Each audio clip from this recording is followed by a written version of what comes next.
Thank you, darling. Yeah, some say revenge is a dish best served cold.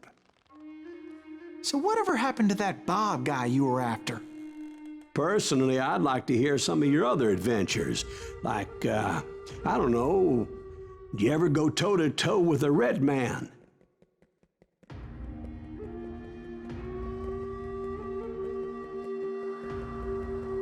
Yes, I did, Ben. I remember once I was after this renegade Apache, Grey Wolf. Strangely enough, revenge was also his primary motivation.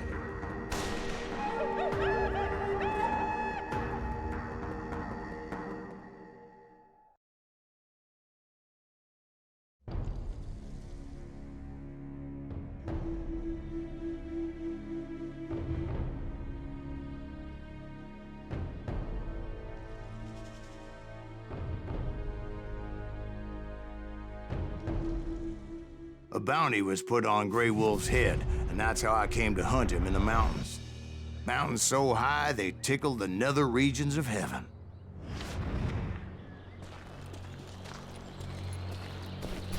Grey Wolf was a Chiricahua Apache medicine man who had led a war party in revenge for a massacre against his people. The U.S. Army had attacked his tribe during his daughter's sacred sunrise ceremony, and the slaughter was unspeakable. I understood his anger, as there's nothing more traumatic than seeing those you love die in a cruel and painful death. Right from the beginning, I couldn't shake the feeling that Grey Wolf was watching my every move. He led a band of young Apache warriors who wanted retribution and were more than willing to die for him.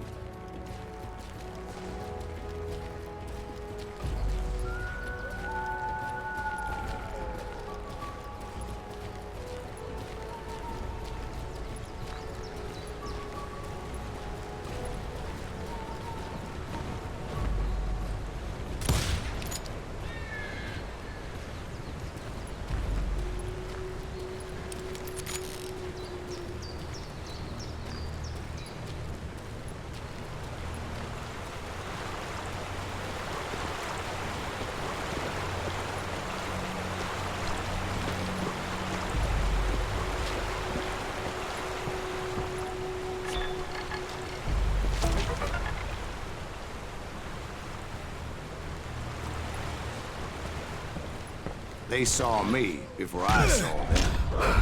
And it crossed my mind that maybe this wasn't such a good idea. But now that the shooting had started, there was no backing down.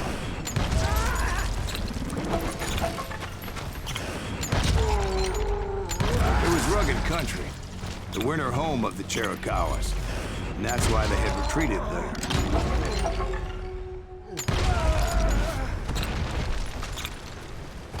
I admit to having some regrets about going after them the way I did. But then again, I got a lot of those.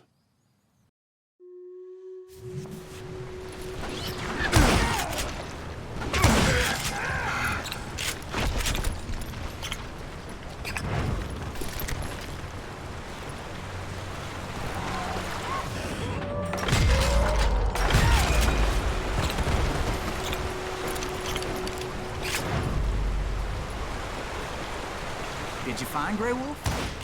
Not at that moment, but I did find the entrance to their hideout.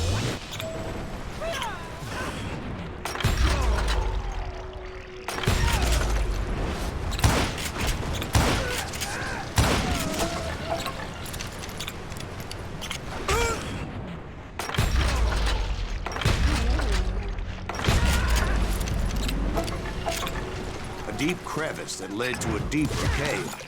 Don't tell me I'm in there. Yeah, but it's not out of bravery so much as pure, angry cussedness.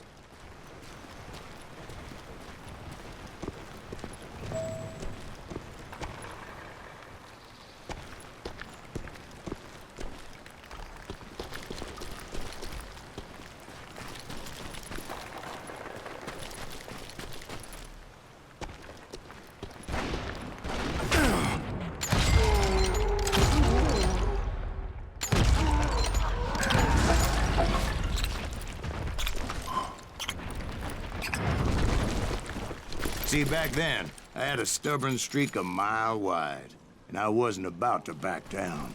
So it was like pitch black in there? Actually, it was pretty well lit, as they had torches on the walls.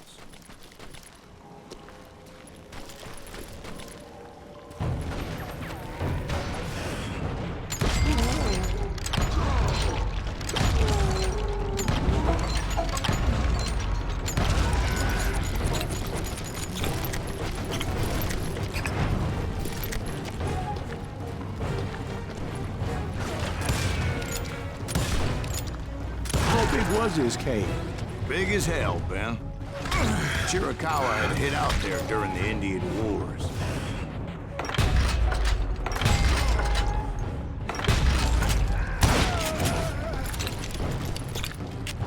They thought it was haunted with the ghosts of those murdered by the horse soldiers.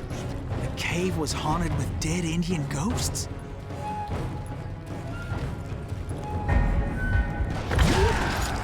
To be honest, I was more concerned with the live ones than the dead ones.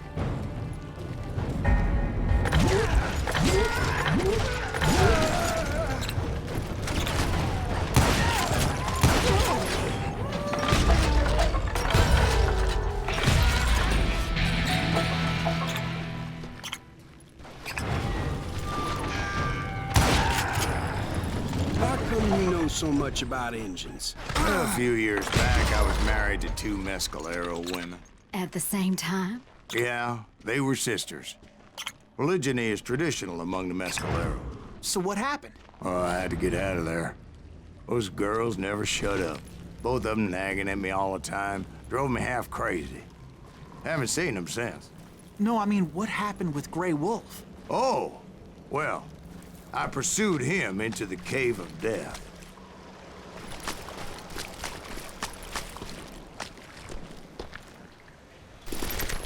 I came upon this flooded grotto, and that's when I saw him. He came to me unarmed and unafraid. His voice echoed in the shadows, and I sensed he meant me no harm. You carry great darkness in your heart, and if you do not release it, it will claim your soul. The sound of his voice put some kind of ancient Indian spell on me.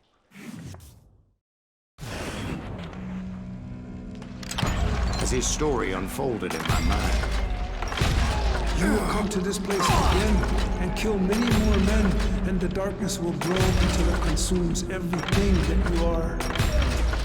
The soul would have no rainbow if the eye had no tears. he said I was a great warrior, a coyote man, unequaled by any other pale-faced warrior, or something like that.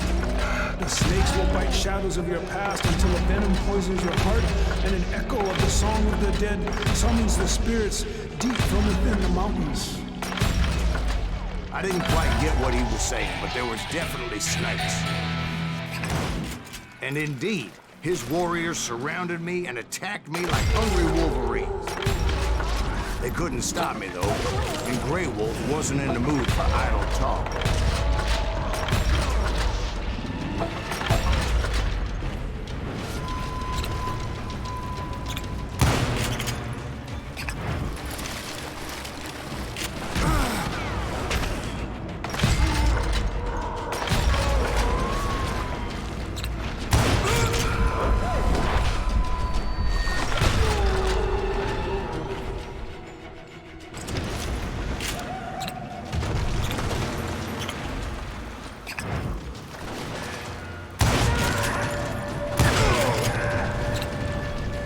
I swear I couldn't see any way out of this trap.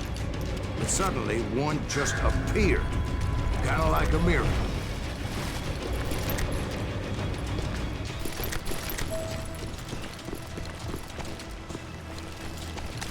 I felt like I would be lost in that damn cave forever.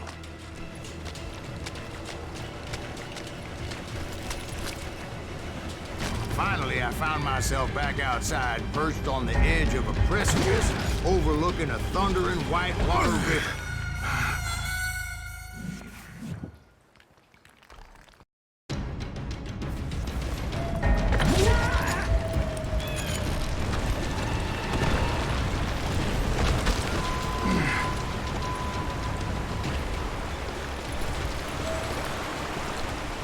chased after him, determined to make him explain the meaning of all that mumbo-jumbo.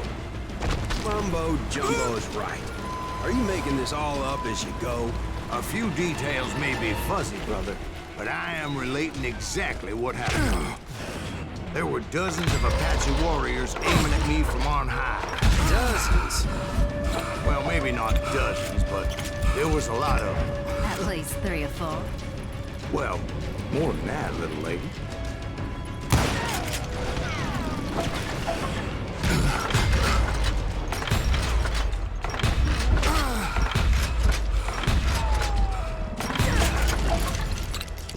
I had a steep climb up creek ahead of me and scrambled up those rocks like a mountain goat. I was determined to locate Grey Wolf and find out exactly what the hell he was trying to tell me. And wouldn't you know it, that crafty son of a bitch led me right into a trap. What kind of trap? Well, son, there had to be at least 100 Apaches surrounding me.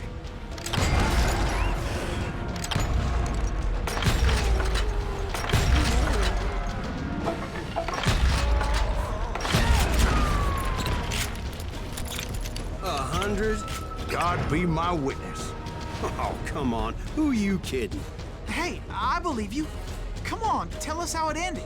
All right, but I'm not gonna drag this out. Where were we? You were surrounded by 100 Apache warriors. Well, I didn't take the time to count them exactly, but there were a lot of them.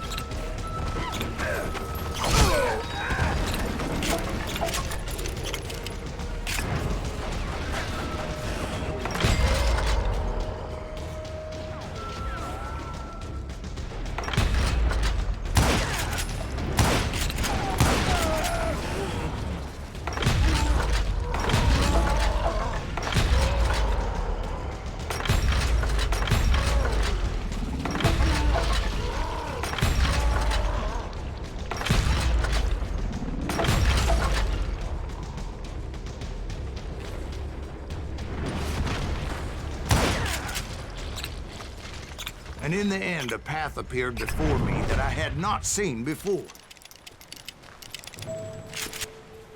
I followed it as I desperately needed to find out what Grey Wolf was trying to tell me. But it was like that son of a bitch disappeared into thin air.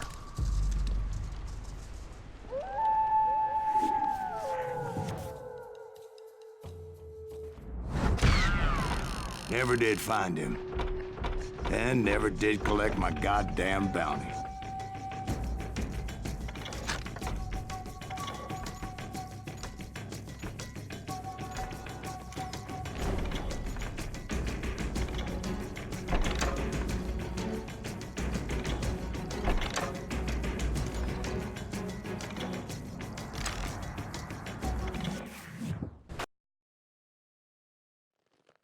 Thank you, darling.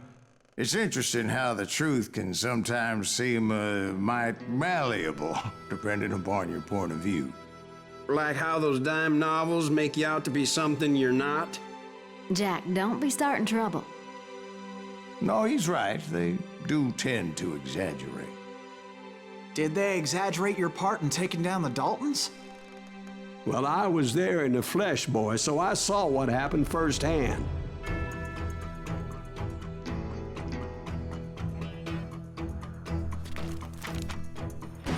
Those Daltons were lawmen once, before they all went bad, robbing banks and trains clear across the territory. Until Coffeeville, of course. I was one of the citizens who took up arms that day. Fighting on the side of the right? I did my best, sir. We all did.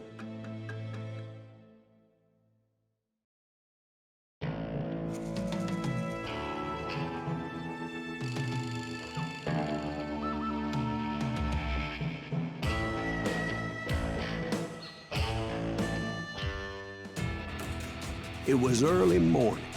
One of my friends was a local gunsmith, and he handed out firearms to anybody who'd take one. You see, the Daltons got it in their heads to rob two banks at the same time. Two banks on the same damn street. Story was Bob Dalton's girl was always riding him about how he had no ambition. Oh, you're nobody next to Jesse James, she'd say. Finally, the bastard took his brothers to Coffeyville just to shut her up. Hey, we got us an evil. Well, the locals recognized the Daltons right off.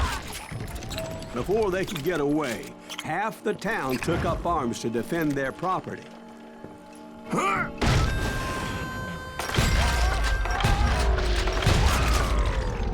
The brothers paid dearly for their stupidity, but everybody knows they had it coming. There's more to it than that. I read all about that day, so I know for a fact that it went down very differently. First of all, it was high noon. A posse of U.S. deputy marshals were on the rooftop across the street. Get ready, boys. They're gonna make a move. The lawmen had been tracking the Daltons for months, and now they finally had them dead to rights. Those boys had a reputation as stone-cold killers. The marshals took every precaution, knowing they wouldn't go easy. Among them was a bounty hunter feared by many a lawbreaker. This man had no intention of letting the Daltons slip away. They met an adversary that day who had no fear and offered them no quarter. The marshals tried to get the Daltons to surrender. They'll give up eventually. We just gotta wait till something bitches out. This bounty hunter knew that the brothers were far too proud to ever lay down their guns.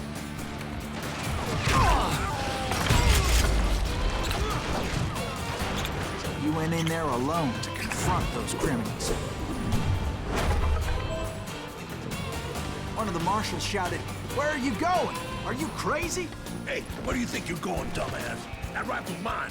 But he paid him no mind. He saw a way to get around to the back of the bank. Then he figured out how to hit the Daltons from a direction they weren't expecting.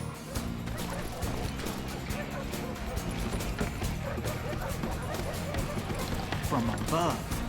Fortunately, a water tower was right there. A moment later, he was climbing up a steep ladder, laughing at danger as he did. It was brave men like him who risked their lives to tame this wild country.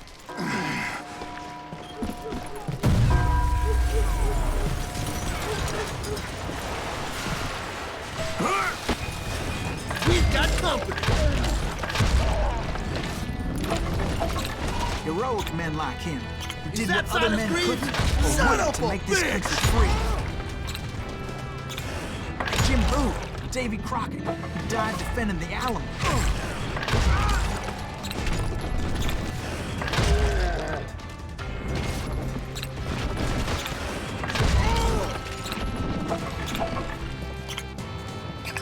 Over there!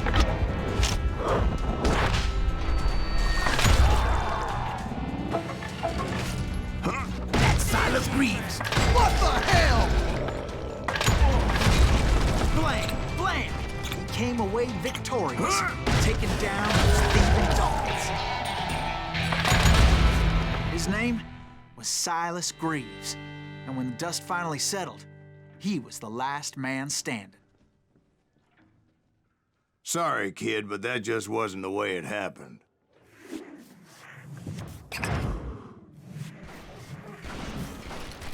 It was early evening, not high noon. The Daltons blew up a safe, and were all set to hightail it out of there. I was late to the party, and Coffeyville was already up in arms. Those pathetic deputies surrounding the bank were dropping like flies.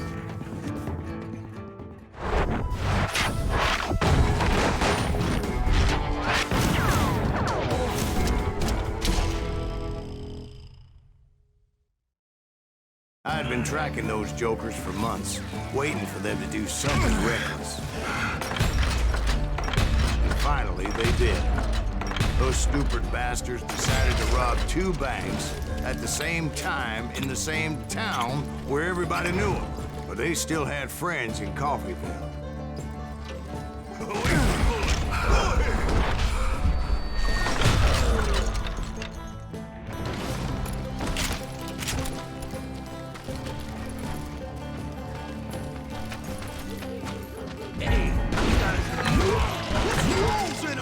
those friends came after me like a pack of wild dogs, tooth and nail. They were coming at me from all directions.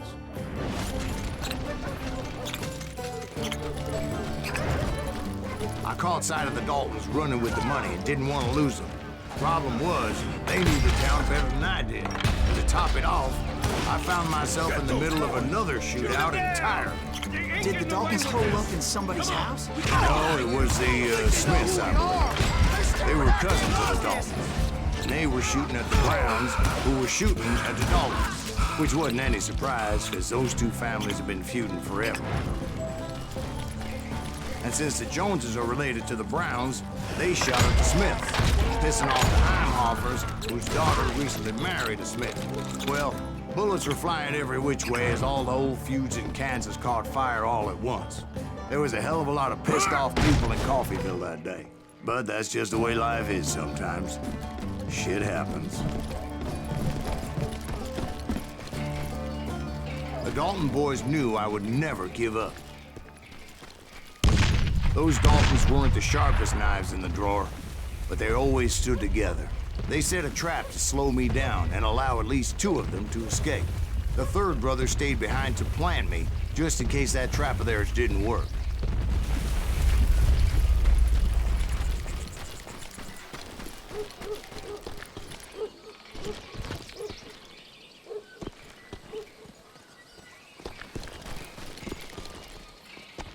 It was Emmett, the youngest, and he decided to stand his ground and face me down. I ain't afraid of you, Silas Greaves. This is where it ends for you. He was determined to protect his brothers. I understood how he felt. Taking me on all by his lonesome wasn't exactly a recipe for a long life.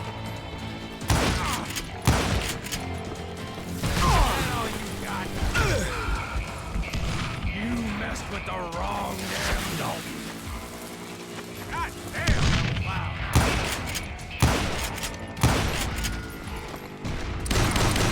It's hog killing time.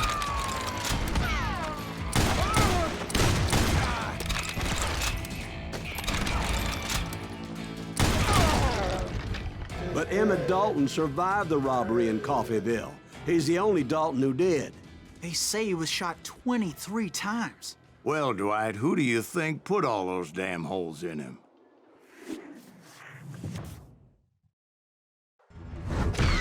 But I have to admit, that boy had grit.